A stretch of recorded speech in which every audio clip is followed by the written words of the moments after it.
2 or 3 machines. 2 or 3 machines making 300 joints a minute. No, making, would it make 300 joints a minute? Yeah. That's crazy. Yeah. That's a lot. Yeah. No joke. And then this guy had a bong that smoked 6 joints at one time. A bong that smokes 6 joints at one time? 6 joints in a row. That sounds like the kind of party we know all about because we're live on About That Time, guys.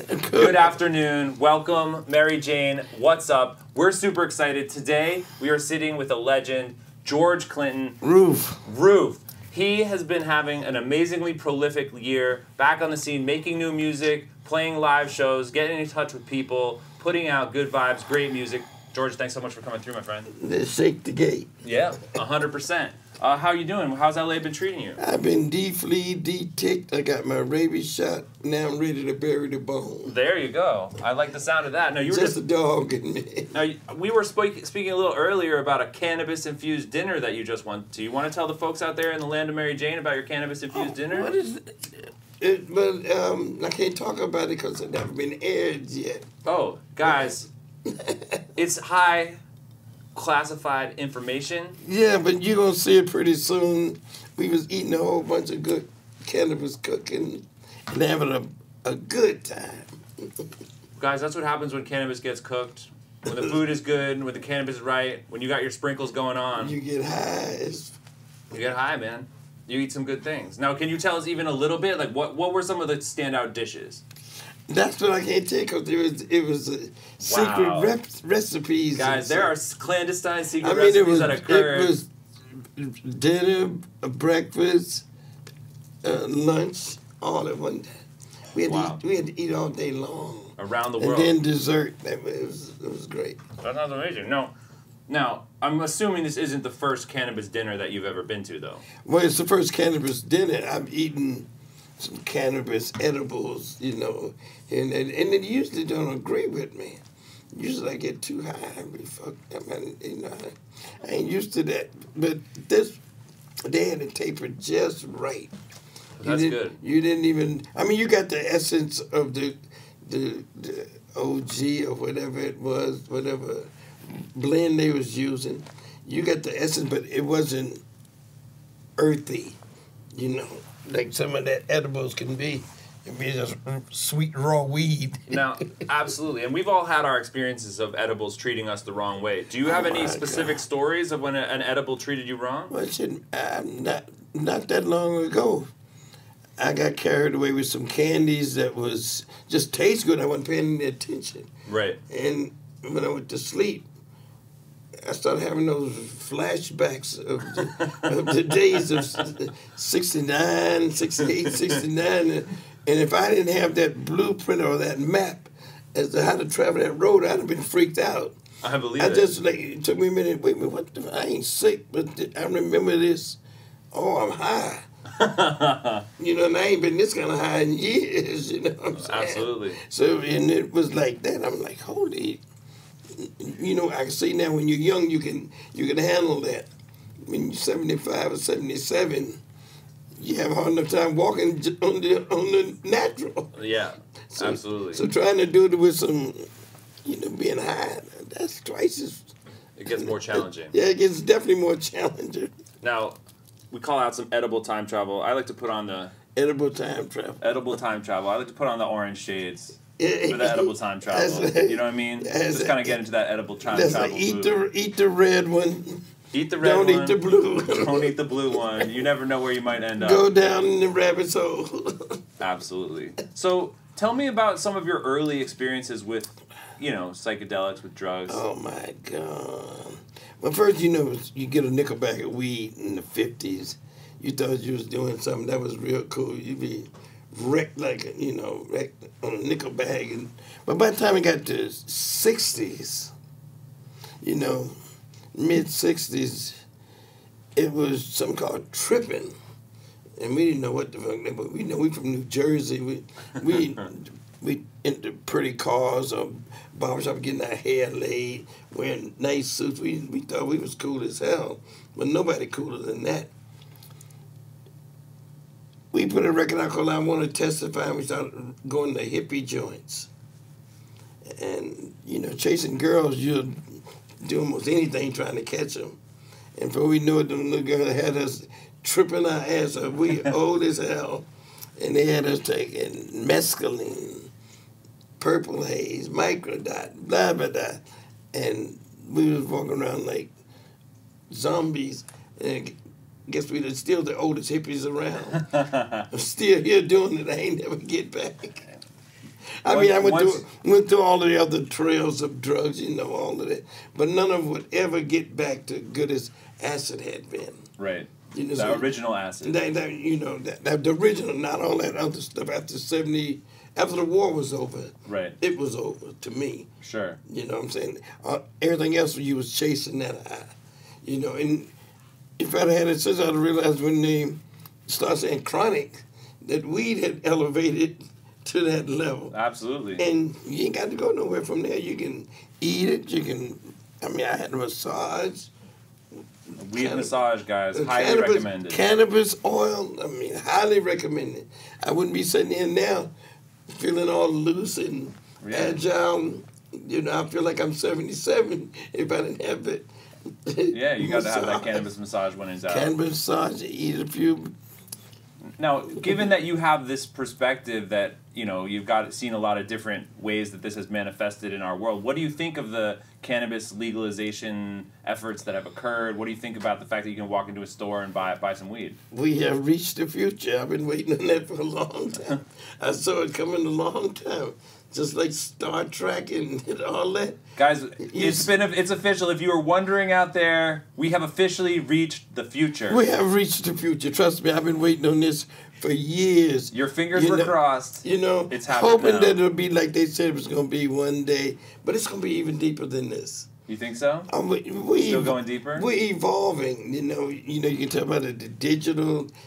Our whole psychological thing is evolving. We're going to be able to. I probably won't be around, but, the kids will be around. You're going to be able to think a joint. Think it up. And be high as hell. Just think it. Or either dial it in on your computer. I want this level of THC. You're going to be able to manifest it, we still evolving. We're pagans to some future. Absolutely. You know what I'm saying? 100%. We wouldn't go around letting blood like they used to let blood. You give blood nowadays. Absolutely. And they can DNA manipulate that to change into something. Oh, no. We just are pagan to a future. Pagans to the future, guys. Soon we will be conjuring joints merely with our thoughts. Without those, right. That's pretty... Or digital manifesto. Well, speaking of digital manifestations, we were talking a little bit earlier about recording and how the recording process has changed. You have had a very prolific year musically. What inspired that? Good dope. Good Guys, the good dope brought George back. If you're liking the tunes, thank the good dope because George came back. Well, you know what? This actually the lack of bad dope. I got rid of the bad dope habit. Right. And got down with some good dope. And we back here and reigniting the mothership. Lose the bad dope, guys. Embrace the good dope. And it's called Medicaid fraud, dog. Get up on the Medicaids, get up on all that meds they trying to sell you, and realize that they're selling you mood manipulation, mood modification. That's been coming a long time. I've been waiting on that, too. So that's what the meds are selling, the insurance companies are selling it. The whole world is about that. It's true. One nation under sedation. One nation under sedation, guys. It's a real statement. Now, tell us about your own personal experience, because you have come to the forefront now in the last year with some really, I think, poignant points about what's going on with the healthcare system, what's going on in America. What is your experience? What have your experiences been in that regard?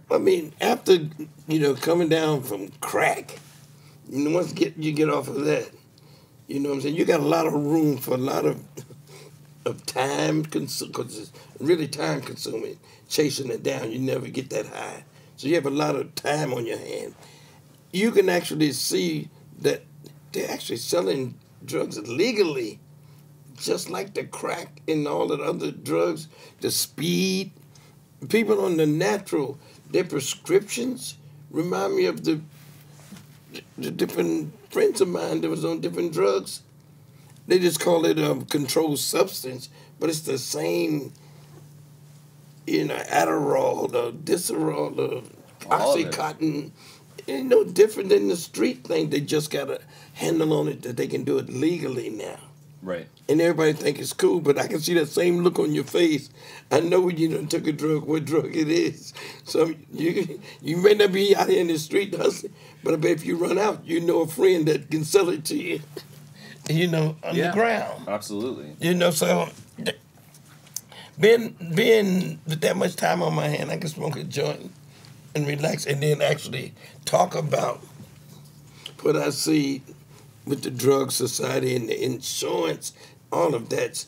I mean, they got a monopoly on your body. It's unbelievable, right? One doctor can send you to the other doctor, other one can send you to this. That's why they have those professional buildings with all the different doctors in one building. Yeah. You know what I'm saying? And your body belongs to them after a while. I go to some doctor, had to get a shot. And I was in there, all the people was in there. Well, I've had 3 shoulders, 3 legs operation, 3 knees. They was comparing how many operations. And all I could think about was, wow, the insurance company and the hospitals and the medical. And then food and drugs. That's a combination that's, that's a hell of a combination. Well, I can understand alcohol, tobacco, and firearms. But then you put food and drugs together, that's unfair. They can draw up all kind of laws on your ass. Yeah, it's true. Some of the food should be outlawed. I'd agree with that too, because it's causing a lot of the problems they then go and treat you for. Then in the same company creates the food that actually creates the medicine to offset what that food do to you. Absolutely. You find corporations that have an interest on all levels of that. So this is a future that I was looking for from a long time ago. Yeah, but I mean, I think that, the future that we were looking towards, part of it is utopian and part of it is dystopian. It's always going to be that. You're always evolving. We're going to go through things that ain't going to be no fun, or we ain't going to interpret them as fun, or fun might not even be the thing to consider. Right. We're going through all kinds of stuff, so it ain't like all of it's going to be the way we relate to pleasure and happiness and all of that. The next generation, and they're doing it now, they're leaving the planet now on vacation trips. Yep. It's like the covered wagons. They're leaving out, and in a few years, that's going to be commonplace. It's true. Where do you feel like the origin of your sort of cosmic perspective comes from? Good dope. Guys, it's all from good dope. I mean, get that good dope. It was mood modification. It stir up all your imagination. Yeah. It's all of that, all the things you could possibly think of. When you took a tab of acid, you thought of it. Now, I wouldn't suggest that for today's time, because that was, to me, for a period of time. Right. There was a war, Vietnam War, that had to be over with. And the only thing that was going to do that was a certain amount of peace and love. And that was a corny statement. I'm going to tell you, some kids come and made it look cool. Yep. They made it look hip. Yep. That was some BS. You had to watch your back. But for a period of time, that became the dominant mood. I mean, the fashion, everything about it was hip. Yeah. But when it was over, it's over till somebody else find a new way to put that permanent smile on your face. Because like they said back then, everything was beautiful. You could be the ugliest motherfucker around. But that era, that moment, everybody, looked like a pretty person. And whatever you think, as it is, so shall it be. Agree with that. And truly, I think, looking at it, you have to understand the darkness that was going on at the same time. Oh, yeah. Right? When they started saying, make some money off of this stuff, once they realized you could make money off of these, because before it was share joint. It was share tab, want to share joint. Once somebody realized, oh, you get a habit? I'll provide the habit. It's $20 a lid. It's $10, $50, $100. And we realized, oh, we can sell you mood manipulation. That was the dark notion And to me, the end of it was like at Woodstock. When they started saying, watch out for the brown acid, weed was $20 a lid, all of a sudden there was dollars on it. That, to me, signaled the end of it right at its highest point. It was also the end of it. Hippies, all of a sudden, was the bad guys. Didn't work, they didn't, all of a sudden it wasn't a, positive thing anymore. And after that, it became normal. Good dope made it good, but once that was no longer good dope, when the money started they start cutting the dope, they start putting stuff in it to make you look like you tripping. That's the dark side of it. The money always in back in it. Money and drug and sex. Seems like those are pretty strong motivators for the human even animals. Even in the computer age. Right? Money and sex was the first two things that they figured out. They figured out on the internet. Yep. It's very influential. I mean, we're evolving. We're still evolving to the point there. Yeah. Yeah. Those seem to be the main things that keep coming back, though. Well, procreate, multiply, and all that kind of stuff. Yeah, 100%. Well, we like to make sure that everyone out there in the land of Mary Jane is up on what's going on with you, George. So we like to go through your Instagram. We pick some pictures out, and you can tell us the story behind them. Oh, shit. That sound good? So here's our first picture from tonight's installment. What's going on in that picture there? Oh, that was my birthday party, and one of the fans made a cake for me. And that was one of the eras that I had went through. That look was... that was an iconic look. That was an iconic look on a cake. On the cake. Now, did you eat that cake? But I always stick my hand to the little corner piece missing down at the bottom right. Oh, I see that. I dug in there with my hand because I know if I don't get it right away, it's going to be gone in a minute. That's a good-looking cake. Someone's going to want to eat that. Yeah, somebody ate my face. Yeah. How many times do you get to say that? Not in these days. I grew up and somebody ate my face. Somebody ate my face. And look, you're alive to tell about it. That's a nice title, too. It's true. Guys, our forthcoming project, Somebody Ate My Face. Somebody ate my face. It's true. Things happen. Who was that? Get eaten. What was that Blondie that did? Somebody ate my car. Somebody ate my Buick. Somebody ate my Buick. Thomas Dolby was something. Well, seen that one of them. I don't know. I was on drugs. A reasonable reason not to remember great new wave hits. Somebody ate my face. That was good.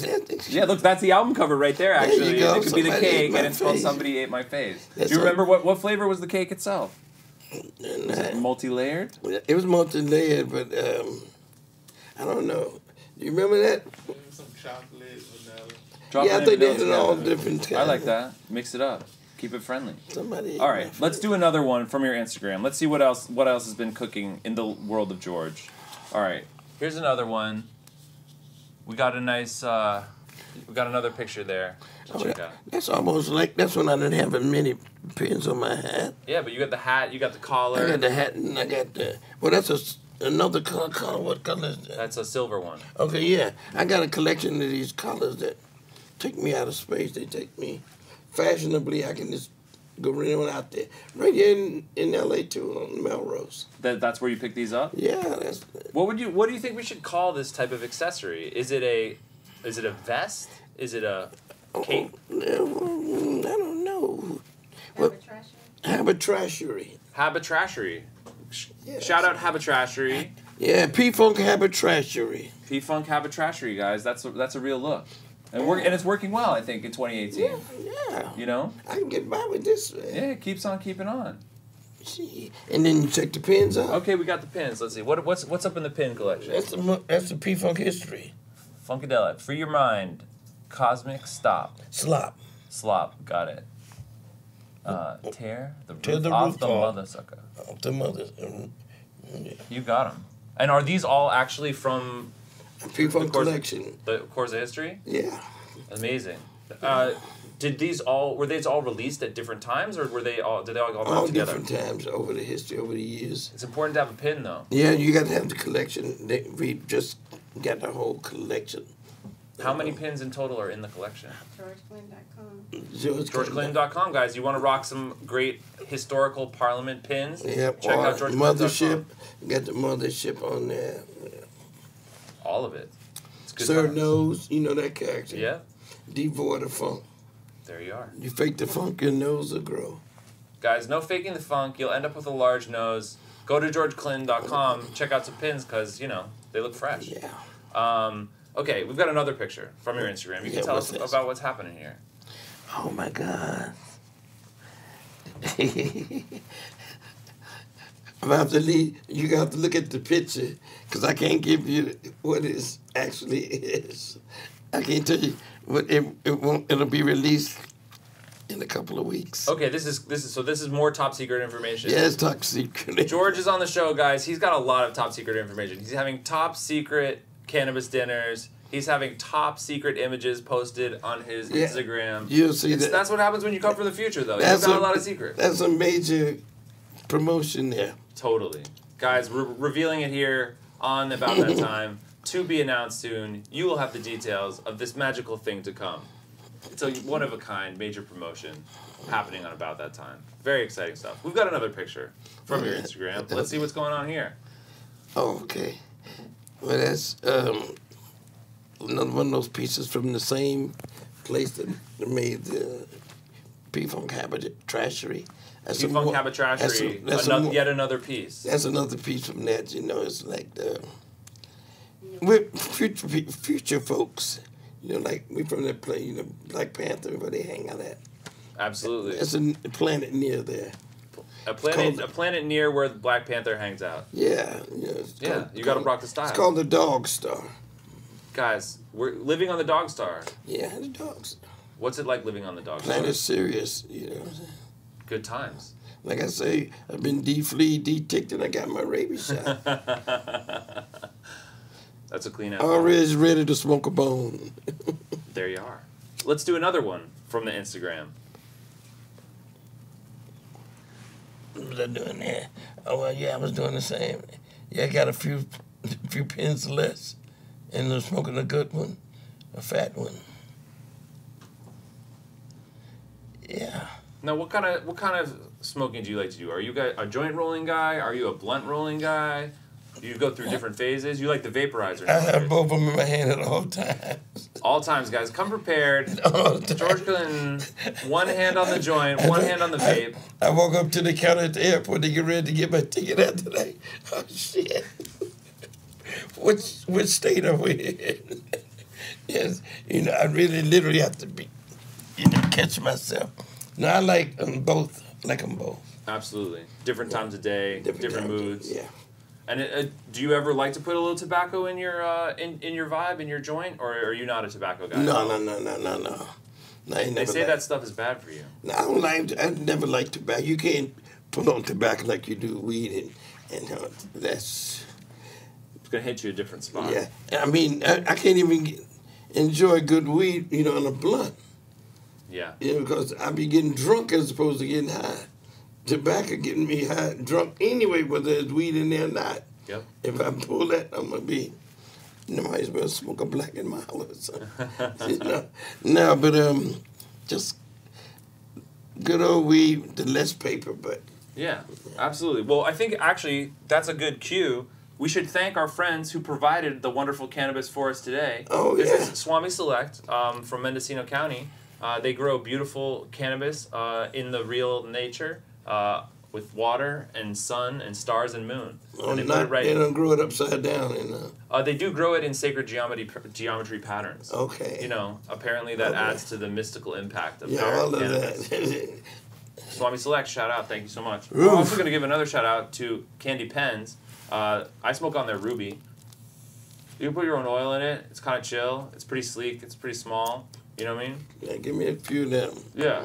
We're going to be hooking George up I with some want a candy doggy pens. bag. Guys, Candy Pens. George is your fan. Let's send him a doggy bag. Absolutely. Do we have another picture from the Instagram? Mm-hmm. Let's show it to George and have him tell us what's going on here. This is another great outfit. I like this look a lot. Oh, yeah. That's the same folk. Right on Melrose here. We do some nice collabs together.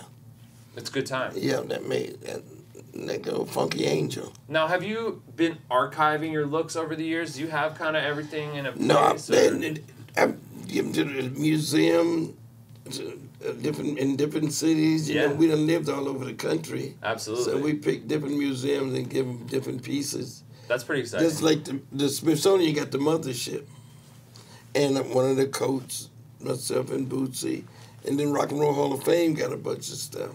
Yep. You know, we did theirs when they first opened up in Cleveland. Yep. Absolutely. Those are some of the most iconic looks ever. Yeah. Do you feel like you have the outfit and it organically, like you're holding on to it and then someone comes to you? How has that happened?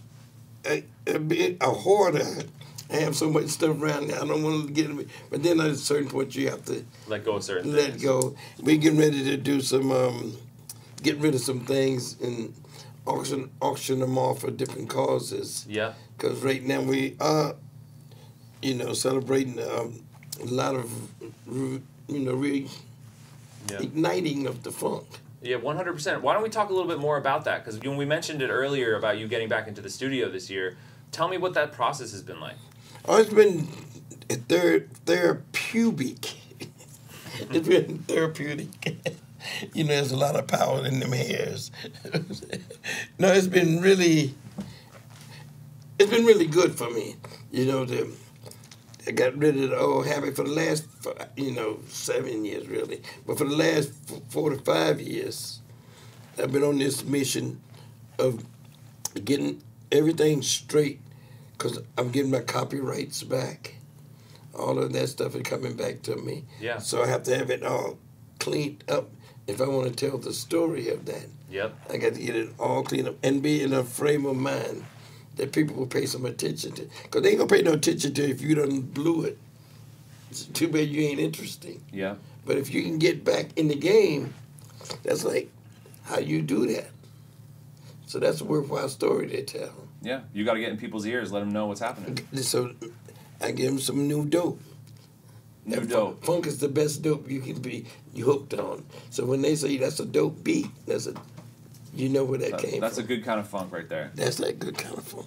I like it. So, were you sitting on these songs for like a while? Had you written them and just not recorded them? Not the songs, but the theories. Okay. There's always got to be a theory behind the song? Yeah, the concept for the album, I've been, I flirted with it, different songs on different albums. I'd said certain things about mood control, all the way back with Flashlight and Funkadelic. I've had those notions, but not an album directly on that whole concept of meds and insurance. Yeah. And all that kind of stuff. That, to me, the combination of those two as an adversary against the people, and with the dogs trying to find out who's got the dope. If you get Medicaid fraud dog, he gonna sniff out the real dope on dope. Yeah, 100%. Well, let's look back at the Instagram. Do we have any more photos from your Instagram that we want to hear stories about? Oh, well, that was the end of our Instagram segment. We like to make sure that we also keep our folks out there in Mary Jane Land up on the latest cannabis-related news. So we take some cannabis headlines from around the world and we talk about them. It's called Roll the News. Roll the news. You know what I mean? So the first headline tonight actually comes from South Africa, where they became the first African country to legalize recreational cannabis use. No shit. In South Africa. Shout out to our friends in South Africa. Shout out to South Africa. Hey, we coming over there.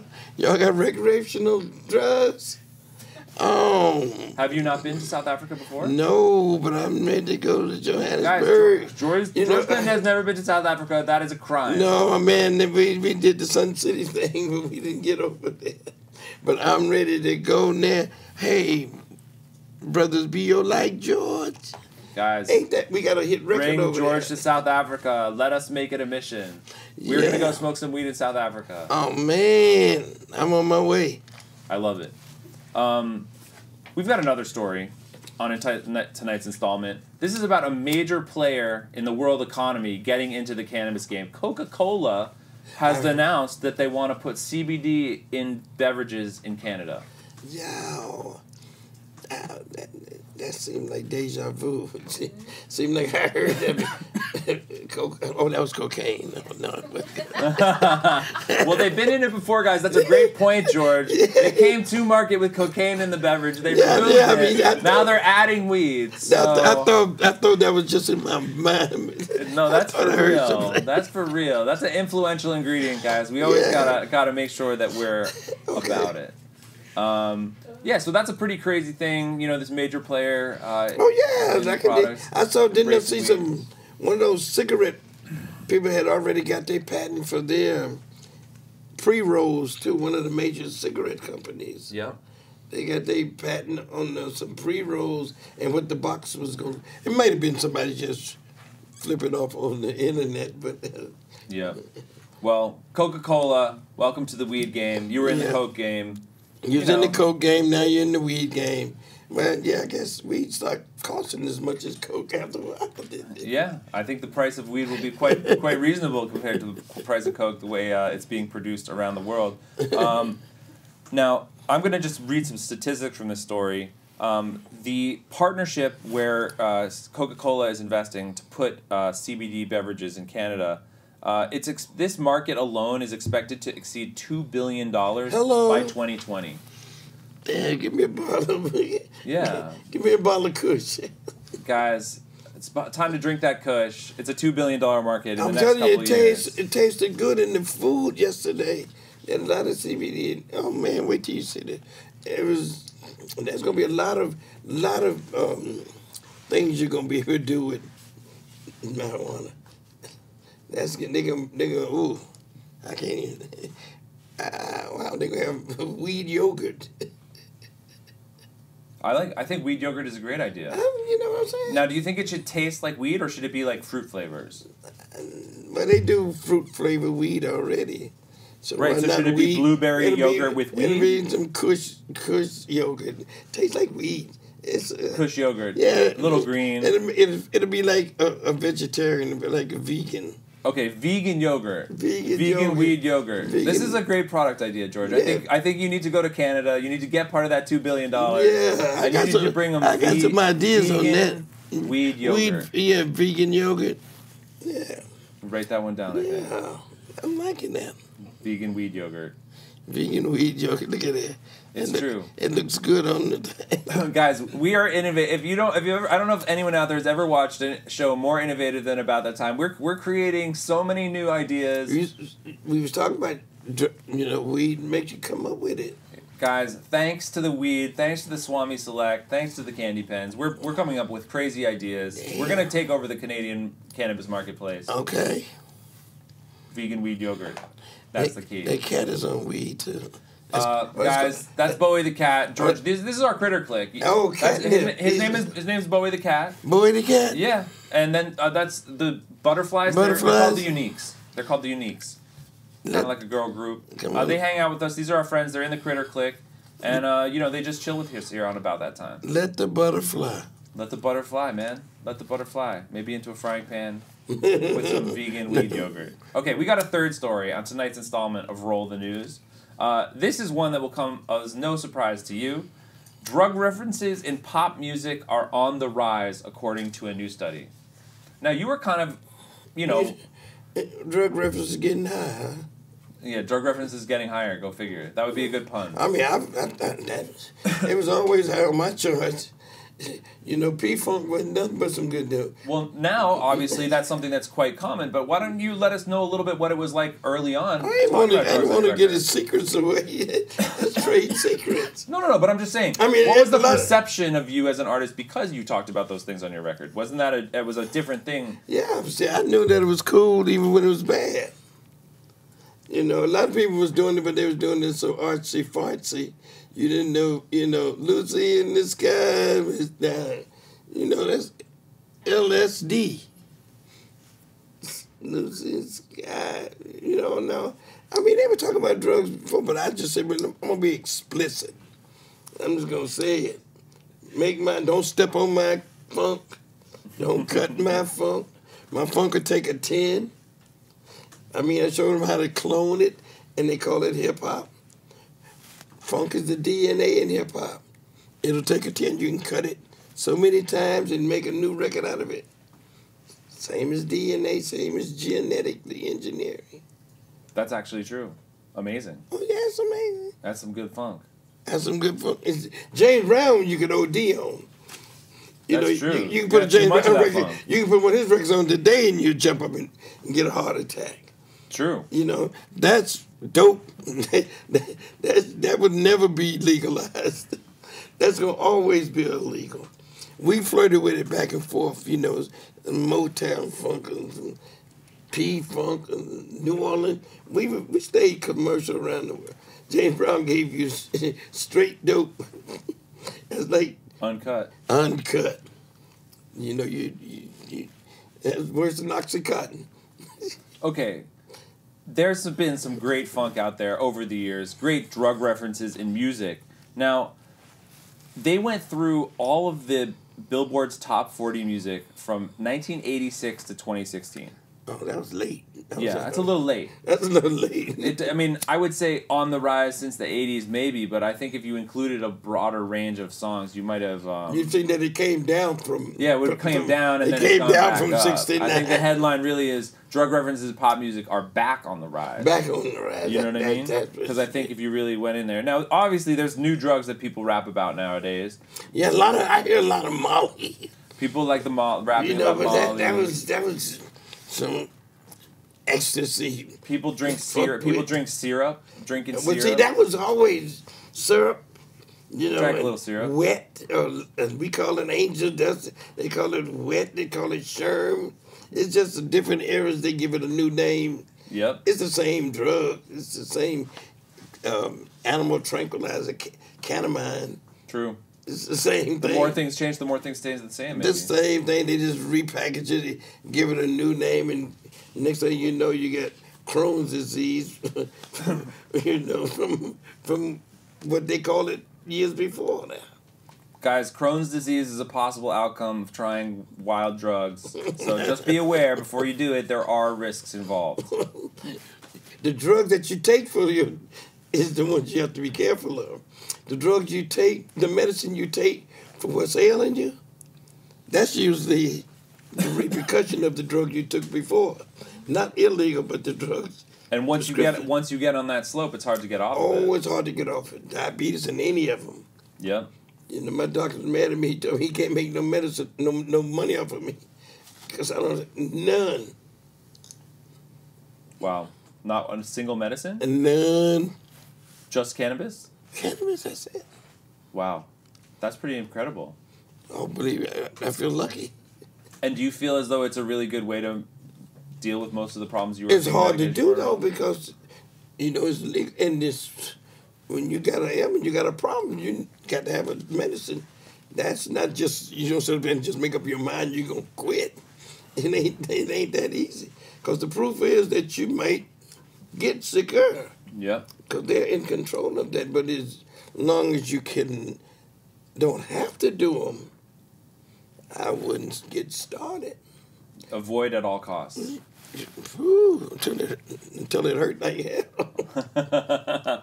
Guys, check in on your pain level. If it's getting crazy... Pain management. Pain management, guys. There's other ways to do it. There's alternative methods. There's other paths. Be open-minded. Bottom line. Now, George, I feel like we've gotten people a good sense of what's been going on with you. I feel like we talked a little bit about what's going on in the world. We also like to check in with the stars.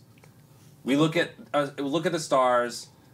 We do something called Astrology time. We got your birth chart. You know these. Do you follow the horoscope? From the planet Sirius. From the planet Sirius. From the dog star. They can call me a Leo or Cancer on this, in this situation. Now I'm on the cusp. You're on the cusp? Yeah. So whoever got a better future, that's who I am that day. That's true. Between Leo and Cancer. Now, what we like to do on Astrology time... Well, that's a big rock you got there. Yeah, if you want to move your feet, we can show the people what this rock is all about. Oh, because this is actually the salt crystal lamp that we that's like what to it break is. out for Astrology time, just to make sure that we have all of the energy necessary to summon the truth from the stars. Asteroid belt. Yeah, here we are. All right, guys, astrology time with the salt crystal lamp returning on about that time. Okay. We went to your natal chart. We pulled out statements. Do you read the horoscope? Do you read your horoscope at all? Not too often. Not too often. You know, you can't spend too much mental energy on it. We went and we took your natal chart. You know how it can be. It can be kind of here or there. Yeah. We took some sentences out of your natal chart. You tell us whether you think they're on point or not. Okay? Number 1, he likes to satisfy his passions to the full. Oh, yeah. That's important, yeah. Oh, that's definite. Once I get started. No stopping you? No, just my passion. Oh, no, it's about, as soon as I get close to where I upgrade it and make it even more intense. Double down. Yeah. Triple down. All of that. Non-stop. Non-stop. All the way in. Okay, well, that sounds like that was... I don't never want to catch happy. I want to be right behind it. So wherever I get to, I always push happy a little bit further. So I don't never want to catch it. So I double down, triple down. Double, triple down. Just keep the passion going. Don't never get satisfied. I think that's well put. Just keep it going. That's the key. Number 2, from your natal chart here on Astrology Time, persistent in action. Slow, but persistent in action. You always sticking to it? Always sticking to it. Always. I mean, this year is a great example of that. Oh, just back with a couple albums. Find a reason to keep going, and no, ain't no stopping. Ain't no stopping. Too high, got to get over it. Too wide, we gonna come around it. Too low, we gonna go under it. We coming in. No. Slow, persistent, ever ongoing. Keep it mellow, but stay with it. Stay with it. I like it. Okay, now speaking of that, here's another element from your natal chart. Let us know what you think of it. He is allergic to everything routine. Probably so. That's allergic, yeah, probably. It's hard to keep a routine. Well, I don't know. If the routine is looking for the funk, I won't be in on that. If that's a routine. The routine is not having a routine or breaking the routine or bringing the funk. Oh, yeah, no, okay, no. I'm going to bring the funk. Always. Oh, yeah. That's the routine I'm going to be in. Right. That's on the one. Right, but I think that the horoscope is agreeing with you on this one though too. Okay. I think the funk, even though it is routine, you can't. I think it means routine by like boring regular things. On the one, yeah, that's what it is. You always get me on the one. Don't deviate from that. Stay on the one. Stay on the one. Guys, stay on the one. It's good advice. Okay, here's one that we've pulled from your natal chart. It's the last element from tonight's installment of Astrology Time. He likes sports and the outdoor life. How about that one? I guess you'd call sport fishing sport. Fishing could be a sport. Do you like to go on a good fishing adventure? Oh, man, I'd love to go on a good fishing. Early. Just went on one in Eureka, where we caught a 60-pound halibut. That's a lot of halibut. That's a lot of halibut. That's a big butt. You know what I'm saying? Is that the biggest fish you've ever caught? That's a hell of a butt. Is that the biggest fish you've ever caught? No, I caught a 300-some-pound marlin. Wow. You know, but it didn't have as much butt as this halibut. Yeah. You know, this thing, and the whole band, which is like 30-something, 35, 40 people, we had a feast on this. We brought it back to the casino. They cooked it for us 3 or 4 different ways. And it was delicious. That was just last week. That sounds like a great meal. What were the different ways you guys cooked the halibut? Well, he fried it, then he baked it, he broiled it, and the third one, there was some kind of, I don't know, some ethnic version, I don't know what. Like a curry, yeah, or like Asian like spicy, maybe. Yeah. Cool. Well, halibut is a great fish. Do you usually go fishing in the ocean? Do you do river fishing too? I do both. I do. Up in Northern California, I usually go in the rivers, the Klamath, Chetco, and the Smith.